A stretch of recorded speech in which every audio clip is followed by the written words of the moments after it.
מחלות הלב והעורקים הם גורם המוות העיקרי בישראל. גם מי שעבר טיפול או ניתוח צפוי לעבור תהליך שיקומי לא פשוט.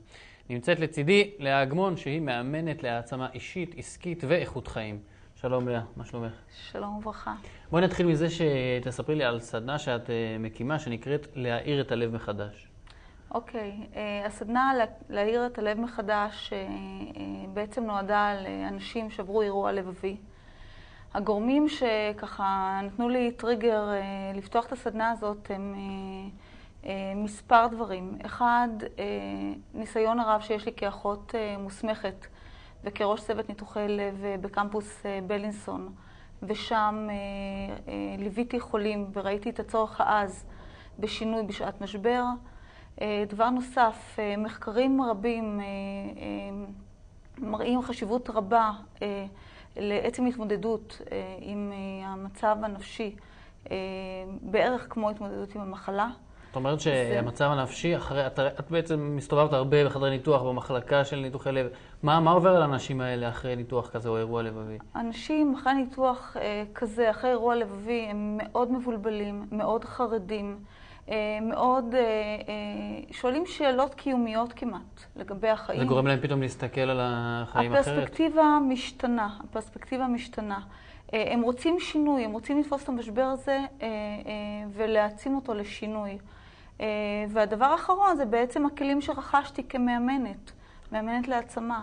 אלה הדברים שהובילו אותי לפתוח את הסדנה הזאת. אז בסדנה הזאת את עושה בעצם את מה שנקרא קואוצ'ינג בנושא של לב. מה זה הקואוצ'ינג לאנשים שעברו אירוע לבבי? במה זה מיוחד? קואוצ'ינג בהגדרה שלו זה בעצם שינוי שינוי דפוס החשיבה ושינוי ההתנהגות וראיית העובדות באופנים שונים ממה שהיה מורגל אליהם המתאמן עד היום. קואוצ'ינג זה תהליך שיטתי, מובנה, שלם, מוגדר תוצאות. יחד עם זאת יש לו את הגמישות והיצירתיות להתאים אותו לכל מתאמן. זה בעצם הקואוצ'ינג. עכשיו, אנשים רוצים לבוא לזה? יש להם את הדחף הזה לענות על השאלות האלה לעצמם? אנשים מאוד רוצים לבוא לזה, ואני אגיד לך גם למה. כמו שאמרתי, המשבר, שאלת השאלות הקיומיות עד השאלות המאוד פשוטות, כמו האם אני אחזור לתפקוד, מה יהיה עם העבודה, מה עם מקומי בבית. אז איך זה נעשה בפועל? איך את מתמודדת עם התהיות האלה שלהם? איך את עוזרת להם להתמודד עם זה? כמו שאמרתי, זה תהליך מובנה. הדבר העיקרי הוא לעשות מיקוד של הדברים. ומיקוד נעשה על ידי הקשבה. אני יושבת עם האדם שעבר אירוע לב ומקשיבה באמפתיה, לא מתוך שיפוטיות. בצורה מאוד ברורה אני משקפת לו את מה שאני שומעת. את נותנת לו עצות או איזשהם מספרת לו סיפורים מהניסיון שלך כאחות בתחום הזה? לא, בקואוצ'ינג בעצם כל התשובות נמצאות אצל המתאמן. הוא נותן לעצמו את התשובות, אני נותנת את השאלות, ואני יכולה לספר סיפור. אני יכולה לספר סיפור על בחור בן 45 שהגיע אחרי צנתור. והתפיסה האוטומטית שלו הייתה שכל החיים זה עבודה. וששאלתי אותו למה הוא מתכוון, הוא אמר, אני הולך ב-6 בבוקר וחוזר ב-10 בלילה. והאיש הזה הגדיר כערך עליון שלו משפחה. שאלתי איך זה מסתדר. הוא אומר, זה לא מסתדר. אני 2 לא הייתי בהצגה, אני מת לקחת את הילדה שלי לגן או פעם לאיזושהי מסיבה. זה לא הולך, שלא נדבר על פעילות גופנית שאני לא מצליח לעשות. השאלה הבאה שלי הייתה, האם הוא היה רוצה לשנות את זה בעקבות מה שהוא עבר. כן, ומשם, ברגע שיש את התמונה ואת המיקוד, הבהירים... ברגע שהוא הבהיר את זה לעצמו בעצם. ברגע שהוא הבהיר את זה לעצמו, יותר קל לעשות תוכנית עבודה. וכשיש תוכנית עבודה כתובה, זה בעצם המפה שלו. מפת הדרכים, ומכאן הדרך מאוד קלה לפעולה. כמה מפגשים סדר גודל מדובר בתהליך האימון הזה? בתהליך אימוני אנחנו מגדירים 10 מפגשים כשעה כל פעם, מפגשים שבועיים כשעה כל פעם. ומה התהליך בעצם שהם עוברים במהלך 10 המפגשים האלה? את רואה איזושהי התקדמות מפעם לפעם?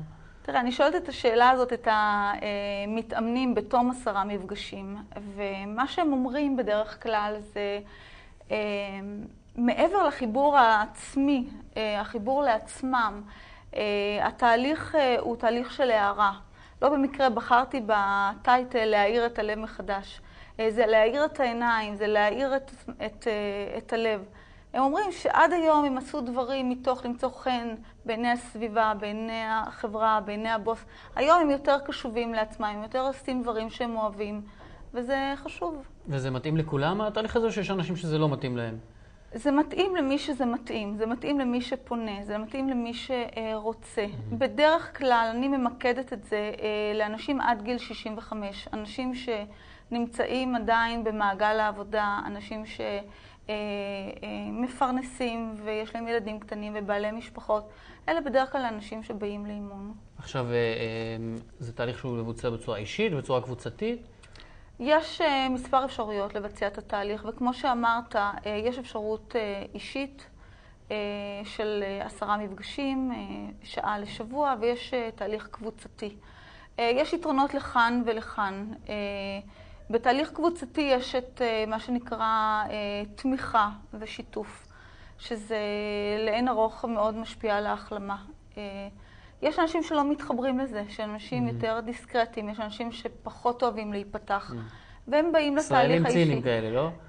הצינים או, לא יודעת, כאלה. לא פתוחים. כן, לא פתוחים. גברים. יכול להיות. אבל את אומרת שבסך הכל אנשים שנמצאים, את רואה אצלם את התהליך ואת ההתקדמות? אני רואה את ההתקדמות, אני רואה את האור בעיניים, אני רואה את הביטחון שחזר אליהם. ואת מאירה להם גם את הלב בסופו של דבר. אני מאירה להם גם את הלב בסופו של דבר. תודה רבה לך, לאה אגמון, שהתארחת אצלנו, מאמנת להעצמה אישית, עסקית ואיכות חיים. תודה רבה לך שמצאת עניין בנושא.